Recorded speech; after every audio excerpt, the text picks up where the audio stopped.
അടുത്തേക്ക് വരുന്ന കാലടി ശബ്ദം കേട്ടതും ഭയം കാരണം നെഞ്ചു വല്ലാതെ ഇടിക്കും പോലെ തോന്നി അവൾക്ക്.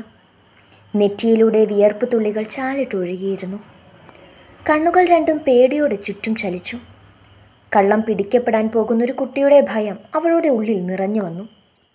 കൈത്തണ്ടയിൽ പൊടിഞ്ഞ വിയർപ്പ് കയ്യിലിരിക്കുന്ന പുസ്തകത്തിൻ്റെ താളുകളെയും നനച്ചു തുടങ്ങിയതറിഞ്ഞപ്പോൾ കണ്ണുകൾ വീണ്ടും അടഞ്ഞുകിടക്കുന്ന വാതിലിൻ്റെ അടുത്തേക്ക് നീണ്ടു. ശ്വാസം പോലും വിടാതെ അനങ്ങാതെ നിന്നു. ഒരു ചെറിയ ശബ്ദം പോലും അയാളെ താനിവിടെ ഉണ്ടെന്നറിയിക്കുമെന്നുറപ്പായിരുന്നു. ശബ്ദം അകന്നു പോയി എന്നുറപ്പായപ്പോൾ ആശ്വാസത്തോടെ ശ്വാസമൊന്ന് എടുത്തുവിട്ടു. കയ്യിൽ കരുതിയ പുസ്തകം ഒന്നുകൂടി ഭദ്രമായി ഒളിപ്പിച്ച് പതിയെ വാതിൽ തുറന്ന് പുറത്തേക്കിറങ്ങി. ചുറ്റുമാരുമില്ലെന്നുറപ്പിച്ച് മുറിയിലേക്ക് വേഗത്തിൽ നടക്കുമ്പോഴും ആ പുസ്തകത്തിൽ എന്താകുമെന്നൊരു ആകാംക്ഷ മാത്രം ഉള്ളിൽ നിറഞ്ഞു നിന്നു. അറിയാം, വിലക്കപ്പെട്ടതാണെന്ന്. ഇവിടെ ജോലിക്ക് വന്നപ്പോൾ തന്നെ ആദ്യം പറഞ്ഞത് അതാണ്. ആ മുറിയിലെ ബുക്കുകളൊന്നും എടുക്കരുതെന്ന്. പക്ഷെ കഴിഞ്ഞില്ല. മുറിയിലേക്ക് എത്തിയ ഉടനെ ആകാംക്ഷയോടെ ഓരോ പേജുകളും മറിച്ചു. ഓരോ വരിയിലൂടെയും കണ്ണുകൾ ചലിക്കുന്നതോടൊപ്പം കണ്ണുനീർ തുള്ളികളും കാഴ്ചയെ മറയ്ക്കുന്നുണ്ടായിരുന്നു. പകുതിക്ക് ശേഷം മറ്റൊന്നും ആ പുസ്തകത്തിൽ എഴുതിയിട്ടില്ല എന്ന് കണ്ടപ്പോൾ അവൾ ഭ്രാന്തമായി ഓരോ പേജ് മറിച്ചു നോക്കി. ഇല്ല, ഒന്നുമില്ല. അവ ശൂന്യമായിരുന്നു. തലയാകെ ഭ്രാന്ത് പിടിക്കും പോലെ തോന്നി അവൾക്ക്. ബാക്കി അറിയണമെന്ന് തോന്നി. ഉള്ളിലിരുന്നാരും അതിൻ്റെ ബാക്കി അറിയാനായി ആവശ്യപ്പെടും പോലെ. പഴയ ഓർമ്മകൾ ഇരച്ചു വന്നപ്പോൾ കൈകൾ രണ്ടും മുഖത്തേക്കമർത്തി കട്ടിലിൽ ഇരുന്നപ്പോഴാണ് ദത്തൻ്റെ ശബ്ദം അവിടെ മുഴങ്ങിയത്. വസിഷ്ഠ! ആ വിളി കേട്ടതും ഞെട്ടിപ്പിടഞ്ഞെഴുന്നേറ്റു. ഇന്നത്തെ വർക്ക് തുടങ്ങണ്ടേ? താൻ വാ. ചിരിയോടെ രണ്ട് കൈയിലും കോഫി മഗ് പിടിച്ചു നിൽക്കുന്ന ദത്തനെ കണ്ടപ്പോൾ എന്തു ചെയ്യണമെന്നറിയാതെ നിന്നുപോയി. അവളുടെ പരിഭ്രമം കണ്ടപ്പോഴാണ് ദത്തൻ സംശയത്തോടെ നോക്കുന്നത്. കട്ടിലിൻ്റെ ഓരത്തായി അവളുടെ അടുത്ത് വെച്ചിരിക്കുന്ന ബുക്ക് കണ്ടതും അവൻ്റെ മുഖഭാവം മാറാൻ തുടങ്ങി. പേശികൾ വലിഞ്ഞു മുറുകി കോപത്തോടെ നോക്കുന്ന ദത്തനെ നേരിടാൻ ശക്തിയില്ലാതെ തല താഴ്ത്തി. ചുവന്ന് കലങ്ങിയ കണ്ണുകളോടെ മുന്നിൽ നിൽക്കുന്ന ദത്തനെ കണ്ടതും ഉള്ളിൽ ഭയം നിറഞ്ഞു. ആ കണ്ണുകൾ തന്നെ കോപത്തോടെ നോക്കുന്നതും തൻ്റെ അടുത്തായുള്ള ബുക്കിലേക്ക് ചലിക്കുന്നതും നോക്കി പേടിയോടെ നിന്നു. നീ ഇന്നാ മുറിയിൽ കയറിയോ? കൊടുങ്കാറ്റിന് മുൻപുള്ള ശാന്തത പോലെയായിരുന്നു ആ സ്വരം. മറുപടി പറയാനുള്ള ശക്തി ഉണ്ടായിരുന്നില്ല. കയറിയെന്ന് തലയാട്ടി. കയ്യിലിരുന്ന കപ്പ് നിലത്തേക്ക് വീണ് ചിന്നി ചിതറുമ്പോൾ പേടിയോടെ പിന്നിലേക്ക് വെച്ചു മാറി. അത്തരമൊരു ഭാവം അവൾക്ക് അന്യമായിരുന്നു. എടുക്കാനുള്ളതെല്ലാം എടുത്തിട്ട് ഇപ്പോൾ ഈ നിമിഷം ഇറങ്ങിക്കോണേ വീട്ടിൽ നിന്നും. ഇതുവരെ ചെയ്ത ജോലിക്കുള്ള ശമ്പളം രാധമ്മയുടെ അടുത്ത് ചെന്നാൽ കിട്ടും. ദേഷ്യം കൊണ്ട് വിറയ്ക്കുകയായിരുന്നു ദത്തൻ. അവൾ കരികിലേക്ക് നടന്നെടുത്തതും പേടിയോടെ പിന്നിലേക്ക് മാറി. പുസ്തകം അവൻ എടുക്കുമോ എന്നുള്ള ഭയത്തിൽ അതെടുത്ത് കയ്യിലേക്ക് പൊതിഞ്ഞു പിടിച്ചു. കൈവിട്ട് കളയാൻ തോന്നിയില്ല. മനസ്സപ്പോഴും ആ അക്ഷരങ്ങളിൽ തന്നെ കുടുങ്ങിക്കിടക്കുകയായിരുന്നു. അവളുടെ കയ്യിൽ നിന്നും ബലമായ ആ പുസ്തകം പിടിച്ചു വാങ്ങുമ്പോഴും അവളുടെ വിരലുകൾ ആ പുസ്തകത്തെ മുറുകെ പിടിച്ചിരുന്നു. പക്ഷെ അവൻ്റെ കൈക്കരുത്തിനോട് പൊരുതി നിൽക്കാൻ കഴിഞ്ഞില്ല. ബലമായി പിടിച്ചു വാങ്ങിപ്പോകുന്ന ദത്തനെ കാണുക അത്രമേൽ പ്രിയപ്പെട്ടതെന്തോ അകന്നു പോകും പോലെ തോന്നി. മുഖം പൊത്തി നിലത്തേക്ക് ഊർന്നിരിക്കുമ്പോൾ കഴിഞ്ഞുപോയ ഓർമ്മകളിലൂടെ സഞ്ചരിക്കുകയായിരുന്നു മനസ്സ്. 2 മാസം മുൻപാണ് ഇവിടേക്ക് വരുന്നത്. പ്രശസ്ത നോവലിസ്റ്റ് ദത്തൻ മാധവ് പുതിയ നോവൽ എഴുതാൻ വേണ്ടി അസിസ്റ്റൻറ്റിനെ അന്വേഷിക്കുന്നുവെന്ന പരസ്യം കണ്ടിട്ടാണ് അപേക്ഷിക്കുന്നത്. ആൾ പറയുന്ന കാര്യങ്ങൾ കമ്പ്യൂട്ടറിൽ ടൈപ്പ് ചെയ്യണം. മിസ്റ്റേക്ക് ആൾ ചൂണ്ടിക്കാണിക്കുമ്പോൾ എഡിറ്റ് ചെയ്യണം. ആരാധന തോന്നിയ നോവലിസ്റ്റിൻ്റെ കീഴിലുള്ള ജോലി എന്നതിനേക്കാൾ ആകർഷിച്ചത് പറഞ്ഞിരിക്കുന്ന ശമ്പളം തന്നെയായിരുന്നു. മുത്തശ്ശിയുടെ മരുന്നുകൾ തീർന്നിട്ട് ഒരാഴ്ചയായിരിക്കുന്നു. ആരോടെങ്കിലും കടം വാങ്ങാമെന്ന് വിചാരിച്ചാൽ മടക്കി കൊടുക്കാൻ പറ്റുമെന്ന് ഉറപ്പില്ലാത്തതിനാൽ പലരും തയ്യാറായിരുന്നില്ല. ആഹാരത്തിനും ഭക്ഷണത്തിനും കൂടി ഇപ്പോഴുള്ള ജോലിയിലെ വരുമാനം തികയില്ലായിരുന്നു. കട്ടിലിൽ തളർച്ചയോടെ കിടക്കുന്ന മുത്തശ്ശിയൊന്ന് നോക്കിയപ്പോൾ തന്നെ ഒരു തീരുമാനം മനസ്സിലെടുത്തിരുന്നു. അപേക്ഷ കൊടുത്ത് കുറച്ചു ദിവസങ്ങൾ കഴിഞ്ഞപ്പോൾ തന്നെ ജോലിക്കെടുത്തതായിട്ടുള്ള അറിയിപ്പ് കിട്ടി. യാത്രാ സൗകര്യവും ഏർപ്പാടാക്കിയിരുന്നു. ദത്തൻ മാധവ് എന്ന ദത്തൻ സാറിനെ കാണുന്നതിൻ്റെ എല്ലാ ആകാംക്ഷയും ഉള്ളിൽ നിറയുന്നുണ്ടായിരുന്നു. പ്രൗഢിയോടെയുള്ള കെട്ടിടങ്ങൾ പ്രതീക്ഷിച്ചപ്പോൾ പക്ഷേ പകരം കണ്ടത് കുറച്ചുള്ളിലേക്കായി പ്രകൃതിയോട് ഇണങ്ങിയുള്ള ഒരു വീടാണ്. ചുറ്റിനും മരങ്ങൾ വെച്ച് പിടിപ്പിച്ചിട്ടുണ്ട്. ആൾ തന്നെയായിരുന്നു വാതിൽ തുറന്നത്. തീരെ പ്രതീക്ഷിക്കാതിരുന്നതുകൊണ്ട് ഒരു ഞെട്ടലാണ് ആദ്യം തോന്നിയത്. പക്ഷേ പെട്ടെന്ന് തന്നെ മനസാന്നിധ്യം വീണ്ടെടുത്ത് കയ്യിലെ ലെറ്റർ കാണിച്ചു. ഗൗരവത്തോടെ അത് മുഴുവൻ വായിക്കുന്നത് കണ്ടു. കൂടുതൽ ചോദ്യങ്ങളൊന്നും ഉണ്ടായില്ല. അകത്തേക്ക് വരാൻ മാത്രം പറഞ്ഞു. കുറച്ചു കഴിഞ്ഞപ്പോൾ അടുക്കളയിൽ നിന്നാണെന്ന് തോന്നുന്നു ഒരു സ്ത്രീ തിരക്കിട്ട് വരുന്നത് കണ്ടു. ആൾ അവരോട് എന്തൊക്കെയോ പറയുന്നുണ്ടായിരുന്നു. അവരായിരുന്നു താമസിക്കാനുള്ള സൗകര്യമൊക്കെ ശരിയാക്കിയതും ചെയ്യേണ്ട ജോലികൾ പറഞ്ഞു തന്നതുമൊക്കെ. പരിചയപ്പെട്ടപ്പോൾ പേര് രാധ എന്നാണെന്നും പണ്ട് മുതലേ ഇവിടെ ജോലിക്ക് നിൽക്കുന്നതാണെന്നും പറഞ്ഞു. ദത്തൻ സാറിൻ്റെ ബന്ധുക്കളൊക്കെ വിദേശത്താണ്. ആളും അവരുമായി അത്ര നല്ല ബന്ധമല്ല. ബിസിനസ് നോക്കി നടത്തേണ്ട മകൻ എഴുത്തുമായി ഏകാന്തവാസം നടത്തുന്നതിൻ്റെ പരിഭവം. വീട്ടിലെ രീതികളൊക്കെ രാധേച്ചി തന്നെയാണ് പറഞ്ഞു തന്നത്. ദത്തൻ സാർ എഴുതുന്ന മുറിയിൽ മറ്റാരും കയറുന്നത് ഇഷ്ടമല്ല എന്നായിരുന്നു ആദ്യമായി പറഞ്ഞത്. രാധേച്ചി പോലും കയറാനില്ല എന്നറിഞ്ഞപ്പോൾ അതിശയം തോന്നി. ആദ്യം കാണുമ്പോഴുള്ള ഗൗരവമേ ഉള്ളെന്ന് തോന്നി സാറിന്. പിന്നീട് എല്ലാ ദിവസവും വലുതൊന്നുമല്ലെങ്കിലും തനിക്കായൊരു ചിരി നൽകിയിരുന്നു. സൗമ്യമായ പെരുമാറ്റം തന്നെയായിരുന്നു. അധികമൊന്നും സംസാരിച്ചില്ലെങ്കിലും. ടൈപ്പ് ചെയ്യേണ്ട സമയത്തും കഴിക്കുമ്പോഴും അല്ലാതെ ദത്തൻ സാറ് കൂടുതലും ആ മുറിയിൽ തന്നെയായിരുന്നു.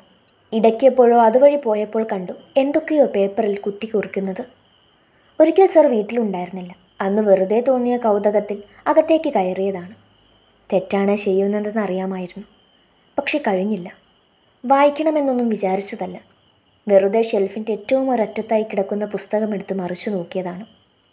ആദ്യത്തെ വരിയിൽ തന്നെ കണ്ണുകൾ ഉടക്കി നിന്നിരുന്നു. തലയ്ക്കുള്ളിൽ ആകെ ഒരു മൂളൽ പോലെ. അക്ഷരങ്ങളൊന്നും തന്നെ വ്യക്തമാകുന്നുണ്ടായിരുന്നില്ല.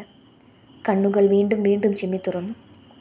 ഭ്രാന്ത് പിടിച്ചതുപോലെ ഓരോ വരിയും വായിക്കുമ്പോൾ ഉള്ളിലൂടെ പല ഓർമ്മകളും കടന്നുപോയി. കണ്ണു നിറയുന്നുണ്ടായിരുന്നു ഓരോ അക്ഷരം വായിക്കുമ്പോഴും. വായന പകുതി എത്താറായപ്പോഴാണ് കോളിംഗ് ബെൽ മുഴങ്ങുന്ന ശബ്ദം കേട്ടത്. ഇരുന്ന അതേ സ്ഥലത്തേക്ക് ബുക്ക് വെച്ച് കണ്ണുകൾ തുടച്ചുകൊണ്ട് തിടുക്കത്തിൽ പുറത്തേക്ക് നടക്കുമ്പോഴും മനസ്സ് ആ പുസ്തകത്തിൽ തന്നെയായിരുന്നു. അതാണിന്ന് ദത്തൻ സാർ വീട്ടിലുണ്ടാകില്ല എന്നറിഞ്ഞപ്പോൾ വീണ്ടും അവിടേക്ക് ചെന്നത്.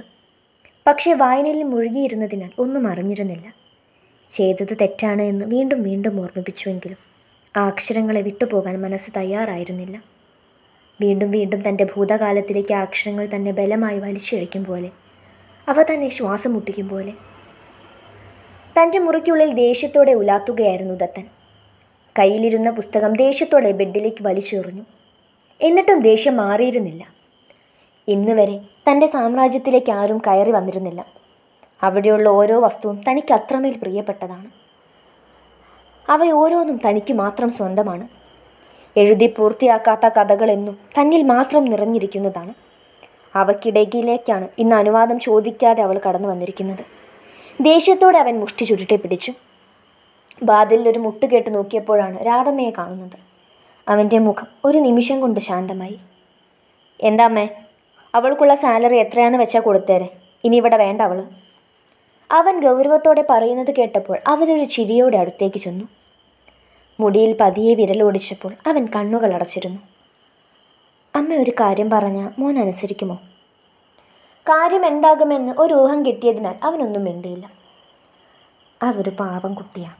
അതിന് കുറേ കഷ്ടപ്പാടൊക്കെ ഉണ്ട്. അതുകൊണ്ടാണ് ഇവിടെ ജോലിക്ക് വന്നത്. ഈ ഒരു തവണത്തേക്ക് മോൻ ക്ഷമിക്കണം. എത്രയൊക്കെ ആയാലും ഒരു പെൺകുട്ടിയല്ലേ. അവൻ എതിർക്കാൻ വേണ്ടി വാ തുറന്നപ്പോഴേക്കും അവർ വീണ്ടും പറഞ്ഞു തുടങ്ങി. അമ്മയ്ക്ക് വേണ്ടി ഒന്ന് ക്ഷമിക്കേ. അതിൻ്റെ കരച്ചിൽ കണ്ടിട്ട് സഹിക്കുന്നില്ല. മനഃപൂർവ്വം എടുത്തതാകില്ല. ഇനി ഇങ്ങനെ ഉണ്ടാകാതെ അമ്മ നോക്കിക്കോളാം. കുറച്ചു നേരം നിശബ്ദനായിരുന്ന ശേഷം അവനൊന്ന് മൂളി. ഇത്തവണത്തേക്ക് മാത്രം. ചെറിയൊരു കുട്ടിയെപ്പോലെ പറയുന്ന അവനെ നോക്കി അവരൊന്ന് ചിരിച്ചു. സാധനങ്ങൾ ഓരോന്നായി ബാഗിലേക്ക് എടുത്തു തിരികെ വയ്ക്കുകയായിരുന്നു വസിഷ്ഠം. കണ്ണുകൾ രണ്ടും നിറഞ്ഞൊഴുകുന്നുണ്ട്. എന്തിനാണ് താൻ കരയുന്നതെന്ന് ഇപ്പോഴും അറിയില്ല. പക്ഷെ അതൊരിക്കലും ഇവിടെ നിന്ന് പോകണമെന്ന് പറഞ്ഞതുകൊണ്ടല്ല എന്നുറപ്പായിരുന്നു. പൂർത്തിയാക്കാത്ത വരികളിൽ ഒളിഞ്ഞിരിക്കുന്ന തൻ്റെ ഭൂതകാലം, ഒരിക്കലും ഓർക്കാൻ ഇഷ്ടപ്പെടാത്ത, മറവിയിലേക്ക് സ്വയം തള്ളിവിട്ട ഓർമ്മകൾ കൂടുപൊട്ടിച്ച് പുറത്തേക്ക് വന്നിരിക്കുന്നു. വാതിലിൻ്റെ അവിടെ അനക്കം കേട്ട് തിരിഞ്ഞു നോക്കിയപ്പോഴാണ് രാധമ്മയെ കണ്ടത്. ഓടിച്ചെന്ന മാറിലേക്ക് വീണു. ഏങ്ങി ഏങ്ങി കരയുമ്പോൾ ആ കൈകൾ തലോടി ആശ്വസിപ്പിക്കുന്നുണ്ടായിരുന്നു. ഇങ്ങനെ കരയാതെ, ഞാൻ അവനോട് പറഞ്ഞിട്ടുണ്ട്. മോളിപ്പോൾ തൽക്കാലം എവിടേക്കും പോകണ്ട. അവരവളോട് പതിയെ സൗമ്യമായി പറഞ്ഞു. പക്ഷെ അവൾ അതൊന്നും ശ്രദ്ധിക്കുന്നില്ല എന്ന് തോന്നി. മറ്റേതോ ലോകത്തിൽ എന്നതുപോലെ അവളുടെ കൈകൾ അവരെ ചുറ്റി പിടിച്ചുകൊണ്ടേയിരുന്നു. പെട്ടെന്ന് അവൾ പിടഞ്ഞു മാറി അവരുടെ രണ്ട് കൈകളും കൂട്ടിപ്പിടിച്ചു. തന്നിലേക്ക് പ്രതീക്ഷയോടെ നീളുന്ന അവളുടെ കണ്ണുകളെ അവർ സംശയത്തോടെ നോക്കി. പക്ഷേ അടുത്തതായി അവൾ പറയുന്നത് കേട്ടപ്പോൾ സ്തബ്ധയായി നിൽക്കാനേ അവർക്ക് കഴിഞ്ഞുള്ളൂ. അമ്മ ദത്തൻ സാറിനോടൊന്ന് പറയോ ആ ബുക്കിൻ്റെ ബാക്കി എഴുതാൻ? വല്ലാതെ ഭ്രാന്തി പിടിക്കുന്നമ്മ, തലയൊക്കെ പൊട്ടും പോലെ. അത് കഴിഞ്ഞ് ഞാൻ എങ്ങോട്ടാന്ന് വെച്ചാൽ പൊക്കോളാം. ഒന്ന് പറയമ്മേ, അമ്മ പറഞ്ഞാൽ സാർ കേൾക്കും. അവരവളെ പകപ്പോടെ നോക്കി നിന്നു. അവളുടെ ഭാവം കണ്ടപ്പോൾ രാധയ്ക്കുള്ളിൽ ഒരു ആന്തൽ തോന്നി. മറ്റേതോ ലോകത്തിൽ എന്നതുപോലെ അവളുടെ ദൃഷ്ടി ഒരിടത്തേക്ക് ഉറയ്ക്കാതെ കണ്ണുകൾ സ്ഥാനം മാറ്റിക്കൊണ്ടിരുന്നു. എന്താ മോളെ, നീ എന്താ പറയുന്നതെന്ന് വല്ല നിശ്ചയമുണ്ടോ? ദത്തനെങ്ങാനും അറിഞ്ഞാൽ പിന്നെ എന്താ ഉണ്ടാകുക എന്ന് ആർക്കും അറിയില്ല. അവർ പറഞ്ഞത് കേട്ടില്ലെന്നതുപോലെ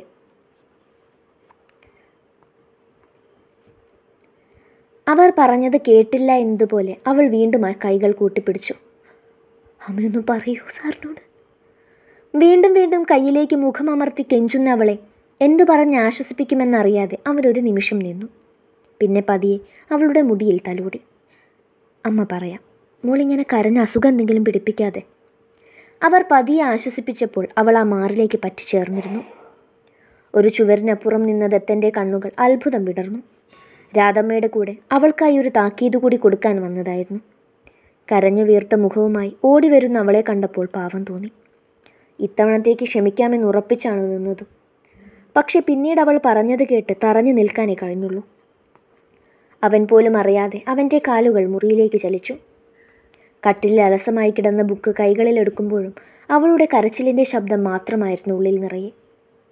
ബുക്കിൻ്റെ ആദ്യ താള് മറിക്കുമ്പോൾ ഉള്ളിൽ ആകാംക്ഷ നിറയുന്നുണ്ടായിരുന്നു. ഇത്രമാത്രം അവളെ അസ്വസ്ഥയാക്കാൻ എന്താണ് ഇതിലുള്ളത് എന്ന സംശയം ഉള്ളിൽ നിറഞ്ഞു. വർഷങ്ങൾക്ക് മുൻപ് പകുതി എഴുതി വച്ചതാണ്, പൂർത്തിയാക്കാൻ കഴിഞ്ഞില്ല. വരികൾ പകുതിയും മറന്നുപോയിരുന്നു. കാലപ്പഴക്കം കാരണമാകാം പുറം താളുകൾ നിറം മങ്ങി ഇളം തവിട്ട് നിറത്തിലേക്ക് മാറി തുടങ്ങിയിരുന്നു. ആദ്യത്തെ വരികളിലേക്ക് കണ്ണുകളെത്തി. അവരാ കുഞ്ഞിൻ്റെ നെറ്റിയിൽ പതുക്കെ ഉമ്മ വെച്ചു. ആ മുടിയിഴകൾ ഒന്നുകൂടി ചെവിക്ക് പിന്നിലേക്ക് മാടിയൊതുക്കി. അവസാനമായി ഒരിക്കൽ കൂടി ആ പിഞ്ചുദേഹത്തെ മാറോടടുക്കി പിടിക്കുമ്പോൾ അവരുടെ ചുണ്ടുകളോടൊപ്പം ശരീരവും വിറയ്ക്കുന്നുണ്ടായിരുന്നു. തൻ്റെ കുഞ്ഞിനെ ഒഴിവാക്കാനുള്ള ഓരോ വാക്കുകൾ ചെവിയിൽ മുഴങ്ങുമ്പോഴൊക്കെ അവർ രണ്ട് ചെവിയും കുട്ടിയടച്ചു. മോളെ ഒന്നുകൂടി ചേർത്ത് പിടിച്ചു. ഇത്തിരി കരിയെടുത്ത് തീപ്പെട്ടിക്കമ്പ് കൊണ്ട് ആ കുഞ്ഞു നെറ്റിയിൽ പിരികം വരച്ചു കൊടുത്തു. കൈകൾ വിറയ്ക്കുന്നത് കൊണ്ടാകാം പതിവിലും ഇരട്ടി സമയം അവരെടുത്തിരുന്നു. ഇന്നും ആ പടിപ്പുര വരെ ഓടിച്ചെന്ന് നോക്കി. ഇതിപ്പോൾ ഒരു പതിവായിരിക്കുന്നു. കുഞ്ഞരി പല്ലുകൾ വന്നു തുടങ്ങിയ മോണ കാട്ടിയുള്ള ചിരിയോടെ ഒരു പാദസര കിലുക്കം തന്നിലേക്ക് ഓടി വരുന്നു. താനും ഓടും അവളുടെ അടുത്തേക്ക്. തൊട്ടരികിലെത്തുമ്പോൾ അവളൊന്ന് നിൽക്കും. കിതച്ചുകൊണ്ട് നിൽക്കുന്ന തന്നെ തിരിഞ്ഞു നോക്കുന്ന ആ കുഞ്ഞി കണ്ണുകൾ നിറഞ്ഞൊഴുകും. ഒരു ഞൊടിയിട കൊണ്ട് അവൾ മാഞ്ഞു പോകുമ്പോൾ ഒരു ഭ്രാന്തിയെപ്പോലെ അവരുടെ കാലുകൾ മുന്നോട്ട് തന്നെ ഓടിക്കൊണ്ടിരുന്നു. എൻ്റെ മോളിപ്പോഴും അമ്മയോട് ദേഷ്യമായിരിക്കും അല്ലേ കണ്ണ? അമ്മയ്ക്കൊന്ന് കാണണം എൻ്റെ കുട്ടിയെ. വീണ്ടും ഒരിക്കൽ കൂടി അമ്മയ്ക്കൊന്ന് കാണണം. അമ്മയുടെ മടിയിലേക്ക് കിടക്കണം എൻ്റെ മോള്. ഇരുണ്ട മുറിയിലെ ചുവരിലേക്ക് നോക്കി ആരോടെന്നില്ലാതെ അവർ പറയുമ്പോൾ കാലം തെറ്റിയുള്ള മഴ മുറ്റത്താർത്ത് പെയ്യുന്നുണ്ടായിരുന്നു. വീണ്ടും ഒരു സമാഗമത്തിന് സാക്ഷിയാകാൻ എന്ന പോലെ. ബുക്കിലെഴുതിയ അവസാന വരിയും വായിച്ചപ്പോൾ ദത്തനിൽ നിന്നും ഒരു ദീർഘനിശ്വാസം ഉയർന്നു. എപ്പോഴോ ഒരിക്കൽ തോന്നിയ ഭ്രാന്തിൽ എഴുതിയതാണ്. പിന്നീട് ഒരിക്കലും അത് പൂർത്തിയാക്കാൻ തോന്നിയിരുന്നില്ല. അവൾ എന്തിനായിരിക്കും ഈ വരികളോട് അത്രമേൽ ഭ്രാന്ത് കാണിക്കുന്നത് എന്ന ചോദ്യം അവനിൽ നിറഞ്ഞു. അവൾക്ക് മാത്രം മറുപടി തരാൻ കഴിയുന്ന ചോദ്യം. അവളുടെ മുറിയിലേക്ക് നടക്കുമ്പോൾ കാലുകൾക്ക് വേഗത കുറവായിരുന്നു. സ്വയം എന്തൊക്കെയോ അനുമാനങ്ങളിൽ എത്താനുള്ള ശ്രമത്തിലായിരുന്നു മനസ്സ്. വാതിലിൻ്റെ അടുത്തേക്ക് എത്തും മുൻപേ കേട്ടു എന്തൊക്കെയോ പതിഞ്ഞ സ്വരത്തിൽ പറയുന്നത്. വാക്കുകൾ പലപ്പോഴും വ്യക്തമായിരുന്നില്ല. വേണ്ടെന്ന് വിചാരിച്ചുവെങ്കിലും അവൻ്റെ അനുവാദം പോലും ആവശ്യമില്ലാതെ കാലുകൾ അപ്പോഴേക്കും ചലിച്ചു തുടങ്ങിയിരുന്നു.